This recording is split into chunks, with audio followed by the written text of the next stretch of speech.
Welcome back, everyone. Our next author is Frances. Hello, Frances. Hi, how are you? I'm doing awesome. So, can you tell us all a little bit about yourself and your journey as an author? Oh gosh. Well, my journey as an author started, I think, in elementary school. I have had a love of writing and keeping memories, and I'm already getting emotional. This is amazing. Um, in my 20s, I really was in college. I was trying to decide if I was going to pursue writing, actually, or art or psychology, ironically. Um, And I found out that my mom had leukemia, and I recorded and wrote a lot about that during that time and had a few things in life happen. And at some point, I said, I don't want to write anymore. And I stopped. And I spent on and off over the decades picking up pen to say or writing on the keyboard. And it has been a battle for sure. And even going through this experience of writing, and when you asked me to write, I have to say it was like quite a battle as well. And to the down to the last moment of that constant inner inner critic and working through all those memories that you do have and how to revisit them and how to see them in a different way and how to work through that and pull things from there, whether it was bad, the good, and the ugly, and the beautiful, to really realize what I've come through, what everybody has come through. And even though it's still a constant battle of writing and waking up and saying, gosh, I really don't want to do this and I don't know if I want to continue this, the more and more I realize that when I do write or even I share a little bit about what's going on or just thoughts, it's incredible how that does create connection. And sometimes even with myself, like I sometimes you feel like you've lost yourself, right, over the course of time, and how writing can really bring you back to you when you feel lost. Yeah. So I'm going to say a few things of that about that. I mean, I think all of us feel this way, and everyone always asks me, how do you get all this stuff done and how do you keep moving? And how you just explained what you go through in writing is what I do. I step through the mess. I call it the mess. Or if I'm in the black hole, I always say that I'm in a black hole somewhere and I get there. I will keep I will grab that root out of that and just start climbing, even if I've got the emotional turmoil. And I keep persistently moving little bit by little bit. That's why I call my podcast sound bits. Little bits, just little bits of something each day will help move us forward.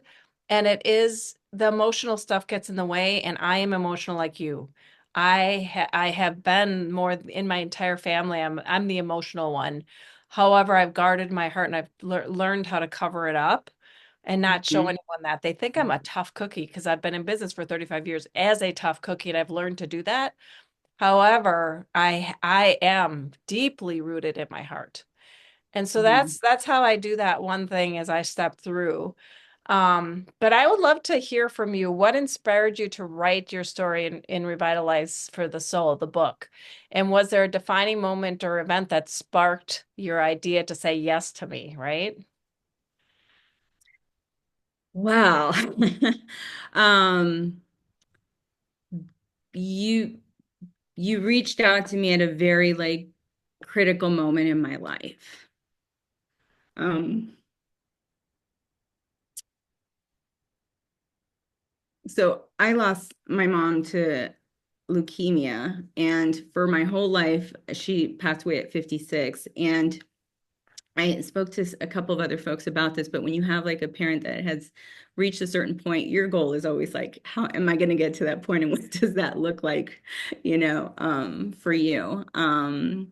And a few years shy of that age, I found out I was dealing with breast cancer. And it really made me rethink about what's important and how far, what I've done, what I haven't done.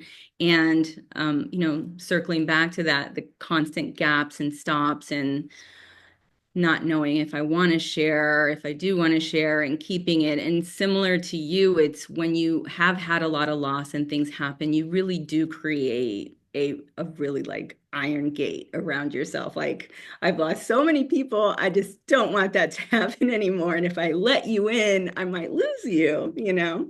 But by that, you close yourself up too. And I realized like I was just closing myself off so much, and it's still a battle. It's not easy. I'm not going to say it's like from the one day to the next.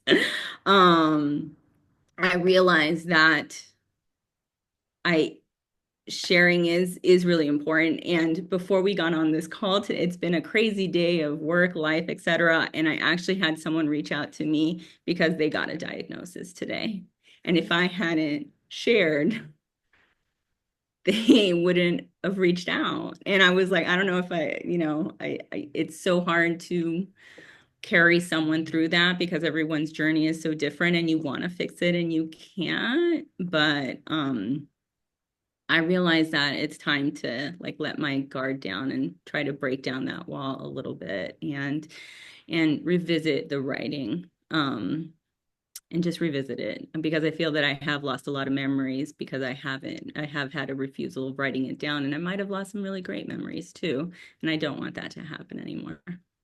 Yeah, writing can be very therapeutic, and every single person, you have a very deep rooted story, and every single person in the book has that deep rooted story, and I believe that just having this support group, it's really a support group where it's really just creating the space so that you can, work through the writing or work through the emotions or work through even a project, right? Depends upon what everyone was going through. Some people had different agendas, but everyone was able to reconnect with their family more, reconnect with themselves more, or even just reconnect to their writing like you, right?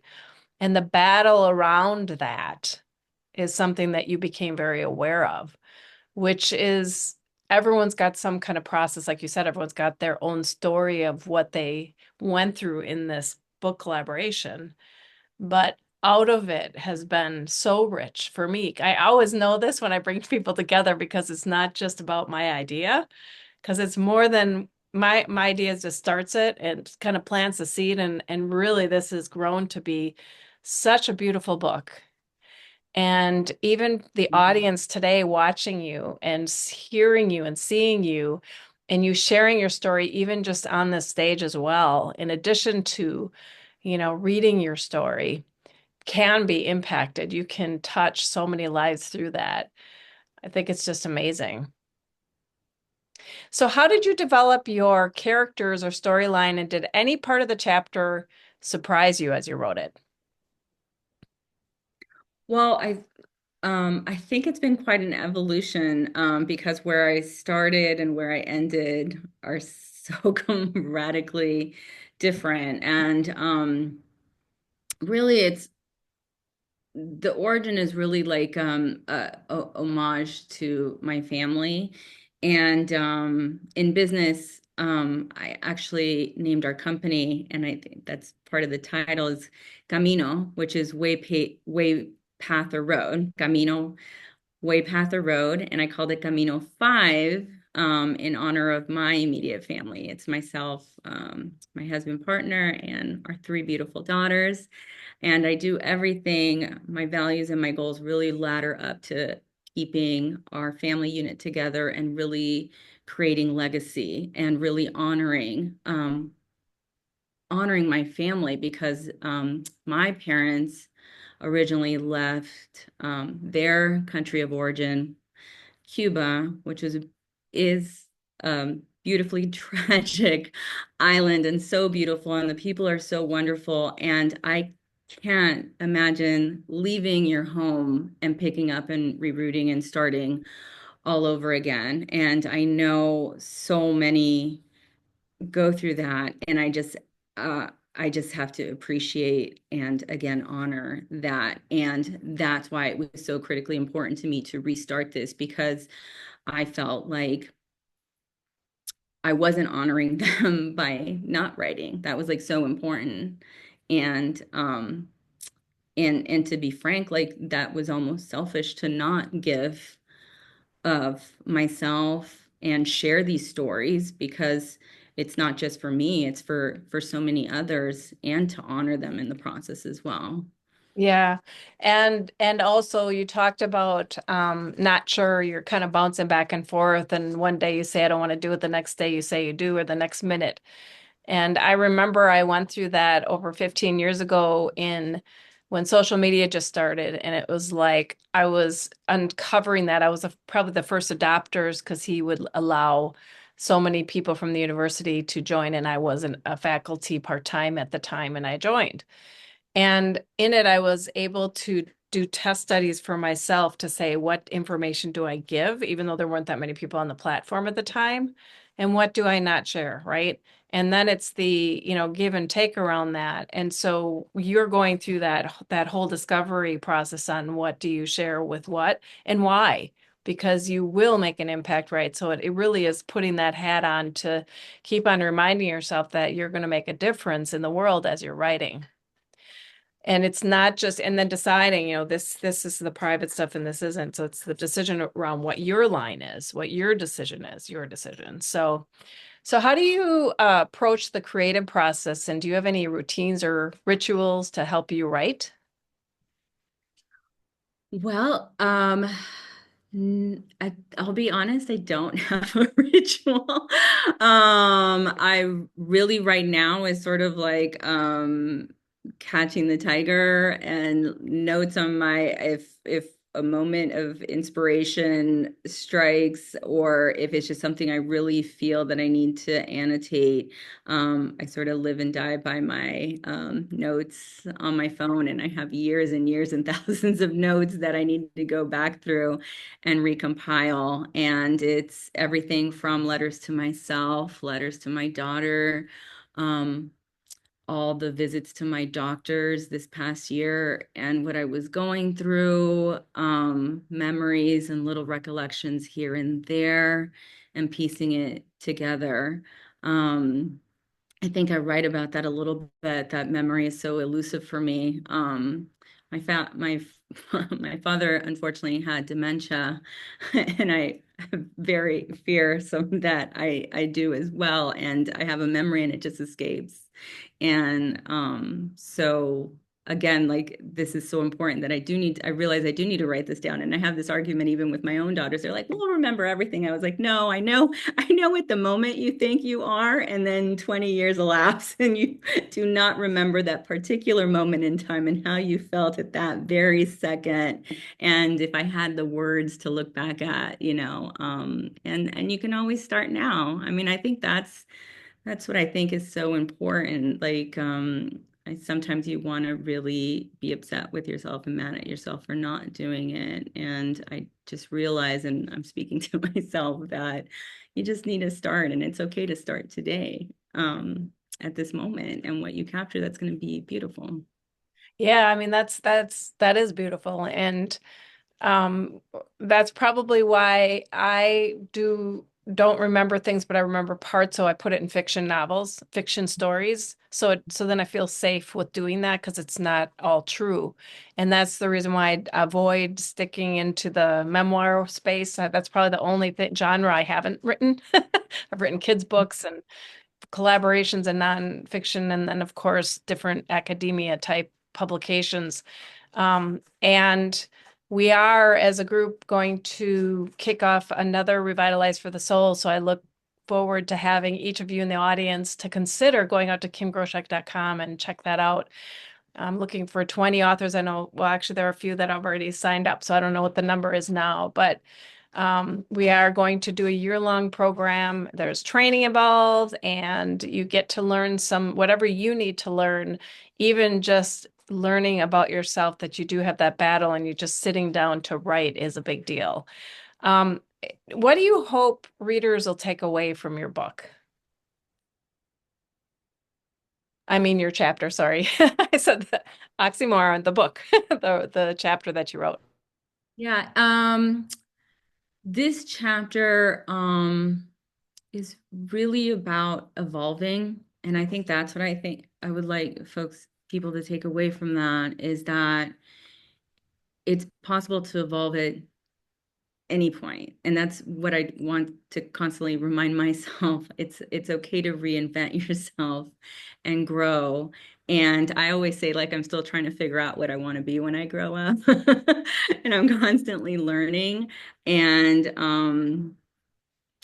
I'm want to capture like a slice of what brought me to this point in time with this chapter, but know that it doesn't stop there and that it's so imperative to continue growing and writing and sharing. It's really important. And especially in this day and age, I technology is moving so quickly and we're all afraid that we're going to be cloned and invisible and we're not going to exist and content is going to take over. But truly, I truly do believe in the human soul and the unique story that we each have to share and the perspective. And regardless of the technology, and you and I, Kim, have lived through all the technology. I remember the day like the internet's like Oh yeah. started like Oh yeah. wild. And where it is today, what's the web? Like to believe where it's at, or even the printing. Well, we weren't around when the printing press was invented, but these little miracles of technology really allow us to share our human soul. Yeah, and I like And that you that's so mentioned yeah, it is important and it's really your truth right now and that's really important to say because I have my truth, you have your truth, but we're always growing in our own truth and everyone else has their truth. And so we have the Kindle out at 99 cents for a short period of time where you can get the Kindle, read it, and then give us some feedback on it on Amazon so that more people, it kind of pops up to the top so more people can actually read it. So, Francis, how do you handle feedback or criticism about your work, your chapter, knowing that people are going to give that kind of feedback? Huh. You know, I have to say, I've always been more afraid of sharing to the point that I don't release things into the world. And I think that's a sadder state of affair. And I think it's more important um, to release it and just be okay with whatever comes. And my hope would be that it has some impact. Um, even I think it's even important to just like the 1%, the small percent that it reaches and really speaks to. And even just to my daughters to see like, wow, you're not stopping. You're going to keep going and you're going to do things. And anything's possible at any Yeah. point in you can start today.